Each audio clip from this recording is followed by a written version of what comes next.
My name is Rabindranath Maharaj and I'm reading in Ajax, a little town to the east of Toronto. I'm going to read from the beginning of The Amazing Absorbing Boy.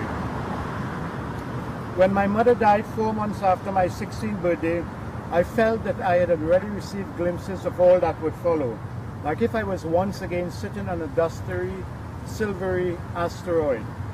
And I could see through lanes of swirling space dust and dark puffed up clouds, right through the salmon tree in our front yard, where the shadows of our Mayara neighbor cast a crooked picket fence on the coffin.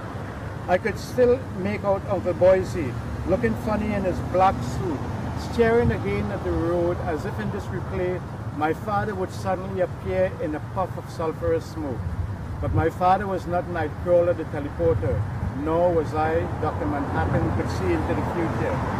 Yet until that morning in June, when a life passed away and Uncle Boise held my hand and pulled me out of the house as if it was suddenly a dangerous place, I always expected my mother to recover.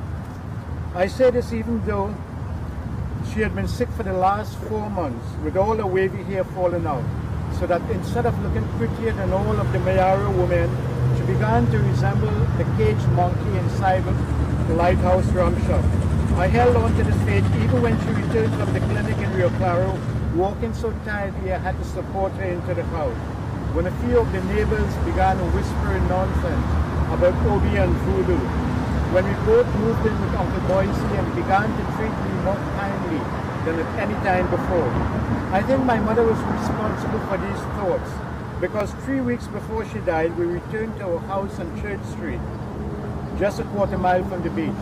I was relieved and felt that everything would soon get back to normal. She would stop vomiting and become stronger, and the kitchen would once more smell of cassava pone and planted. I was convinced of a recovery when during those 3 weeks, she began dressing up in fancy clothes I had never seen before. Each afternoon when I returned from the Mayara Composite School, I saw her in a new and unfamiliar piece of item.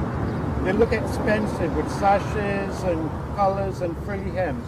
My mother looked paler too, though whether this was from the powder on her face or from a sickness I could not tell. Some evening Mulai, the village midwife, would double as a nurse, making my mother drink some nasty smelling potion. Whenever Mulai saw me, her small eyes would get lost in the loose skin, making her look like a spiteful river turtle. Uncle Boise came each evening and stayed with my mother for an hour or two. One morning, my mother was in bad shape, and when I saw her vomiting into an enamel bowl held by Mulai, I really didn't want to go to school.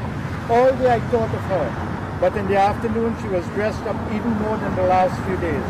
She was wearing rouge that made her cheeks look bonier, like a wrinkly lady taking a deep drag from a cigarette. And instead of the veil tied tightly around her bald head, she had on a wig with the hair plaited just like in the picture of her that used to be above the front door. She had recently replaced this picture together with all the other happy ones removed over the years. She was sitting by the window as usual, and as Mulai was not there, I pulled up a chair from the kitchen. My mother put her hand on mine and I looked out of the window, trying to match her view. I saw the breadfruit tree with leaves like huge mud wings, and scattered all around sword-shaped balustrade with sickly yellow flowers. In the field of balustrade there was a path that led to the main road, and I wondered whether my mother was watching and waiting for someone to turn up, with a fancy dress and powdered face and new shoes and plaited hair wing. On my way from school the next day, I saw Uncle Boise's station wagon parked in the yard. And when I opened the door, I saw him and Mulai supporting my mother. "Where are you all going?" I asked them. My mother was wearing a completely white dress with bows by the collar, and she smelled of some strong perfume. "Hell, boy." Mulai sounded grumpier than usual.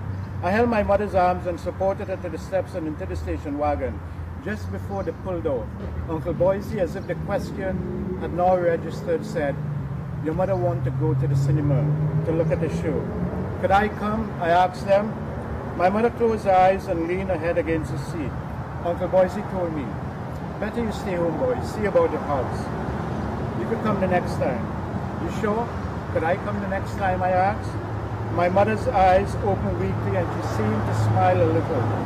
3 days later, she died, and I moved back to Uncle Boise home, alone this time.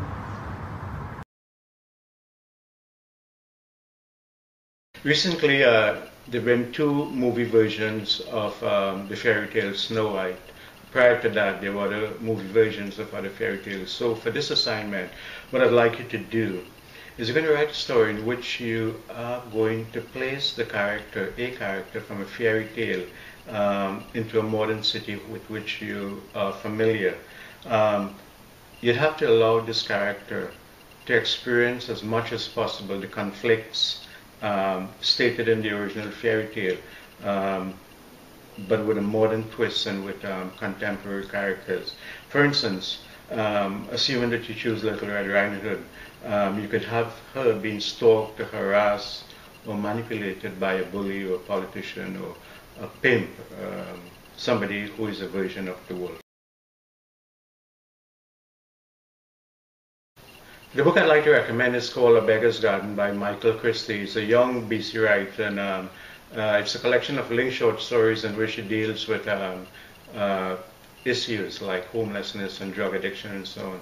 And even though these are fairly morbid issues, he deals with these themes with a very deft touch. And the book, believe it or not, is occasionally humorous.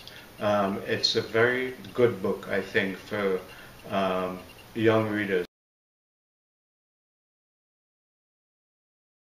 My advice to beginning writers is to write as much as possible. Write every day.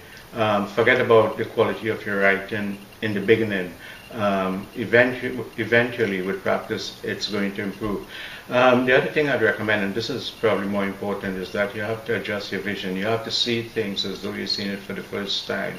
For instance, when you're passing through your neighborhood, or you're taking a normal transit trip, try to imagine that scene as though it's been viewed by an immigrant or an alien or somebody who wouldn't have any familiarity with the scene. And this is one of the things that writers try to do, is you try to show something that's familiar, but you show it in a sort of new and refreshing way.